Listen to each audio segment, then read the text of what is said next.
날마다 쓰는 나의 신앙일기 TV 데일리 큐티 나무향기입니다. 오늘은 12월 5일 월요일입니다. 오늘 함께 큐티할 성경 본문은 사도행전 20장 13절에서 16절입니다.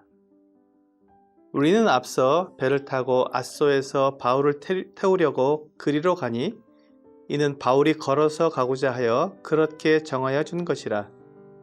바울이 앗소에서 우리를 만나니 우리가 배에 태우고 미둘레네로 가서 거기서 떠나 이튿날 기오 앞에 오고 그 이튿날 사모에 들르고 또 그 다음날 밀레도에 이르니라. 바울이 아시아에서 지체하지 않기 위하여 에베소를 지나 배 타고 가기로 작정하였으니 이는 될 수 있는 대로 오순절 안에 예루살렘에 이르려고 급히 가미르라. 오늘 본문은 바울이 드로아를 떠나 밀레도에 오는 여정을 기록하고 있습니다. 바울은 원래 고린도에서 배를 타고 수리아로 올 계획이었지만 유대인들이 바울을 해치려는 계획을 하고 있었기 때문에 마게도냐로 되돌아와서 빌립보에서 드로아로 건너왔습니다. 이렇게 돌아오는 과정에서 바울의 마음에는 두 마음이 들었습니다. 하나는 오순절 전에 예루살렘에 도착해서 명절을 보내고 싶은 마음이었습니다. 바울은 유대인이기 때문에 유대인으로서 지켜야 할 명절이 있습니다. 물론 명절을 지키지 않는다고 해서 그에게 문제가 되지는 않지만 민족의 명절을 지키는 것은 누구에게나 소중한 기쁨이 되기 때문에 바울도 유대인으로서 오순절을 지내고 싶었던 것입니다. 원래의 계획대로 고린도에서 수리아로 배 타고 왔다면 그러한 계획이 어렵지 않았을 텐데 계획이 바뀌었기 때문에 질서 있는 계획을 세우고 그 계획을 수행할 단호한 결단이 필요했습니다. 바울에게 있는 두 번째 마음은 연약한 교회를 돌아보는 마음이었습니다. 그가 돌아온 길에 교회를 돌아보고 성도들을 격려하며 위로하고자 하는 마음이 있었습니다. 그래서 드로아에서 일주일이나 머물렀던 것입니다. 그러고도 헤어지기가 아쉬워 주일에 밤중까지 말씀을 강론하다가 유두과가 창에서 떨어지는 그런 사건이 일어난 것입니다.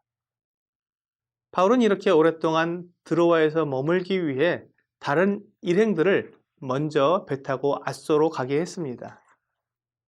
소아시아 지도를 보면 바울이 왜 이렇게 했는지 이해가 됩니다. 드로아에서 앗소로 가는 배편은 육지를 빙 둘러 가야 했기 때문에 오래 걸렸습니다. 그런데 드로아에서 앗소로 가는 육로는 훨씬 가까웠던 것입니다. 배편으로는 오래 걸리지만 육로로는 가깝기 때문에 앗소에서 만나기로 약속하고 먼저 일행들을 보내고 바울은 좀 더 머물면서 성도들과 교제를 나누었던 것입니다. 앗소에서 배에 올라탄 바울은 두 번째 결단을 해야 했습니다.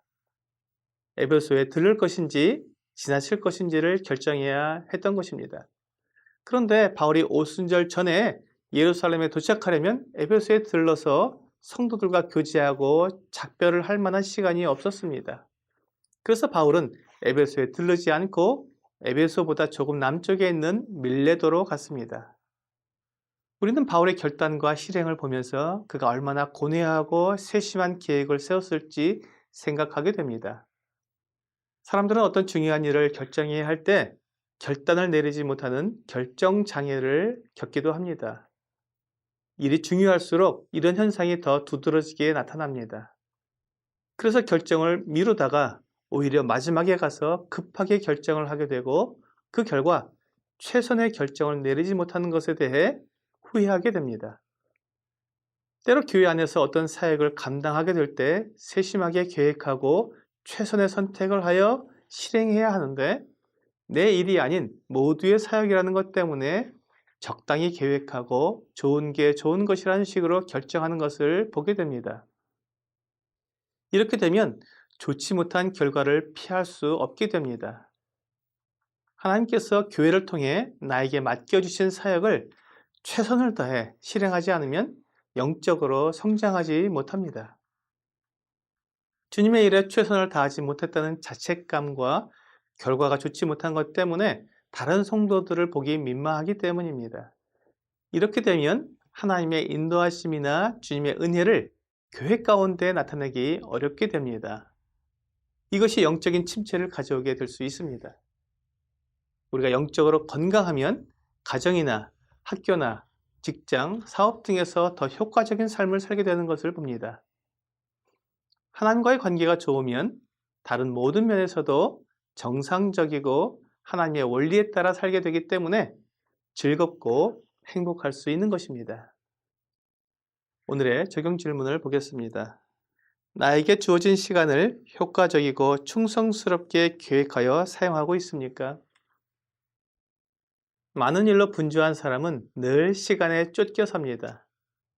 나무를 베는 사람은 도끼날을 갈아야 한다는 말처럼 바쁠수록 기도하고 일이 많을수록 더 여유를 가지고 시간을 계획해야 합니다. 바쁘다고 급하게 일을 처리하면 중요한 일들을 처리하지 못해 낭패를 당하기 때문입니다. 주님께서도 식사할 겨를도 없이 바쁘셨을 때 새벽, 오히려 미명에 일찍 일어나서 기도하신 것을 볼 수 있습니다. 그리고 아무리 많은 사람들이 주님을 붙잡아도 주님께서 계획하신 대로 다른 마을에 가서 복음을 전하시는 모습도 보게 됩니다. 기도와 계획, 그리고 정확한 실행이 시간에 쫓기지 않고 많은 일들을 감당하는 방법이 될 것입니다. 오늘 바쁘기 때문에 기도하지 않고 일이 많기 때문에 적당히 하려는 마음을 버리고 하나님 앞에서 충성스럽게 모든 주어진 일들을 감당하는 여러분과 제가 되기를 주 예수님의 이름으로 기도합니다.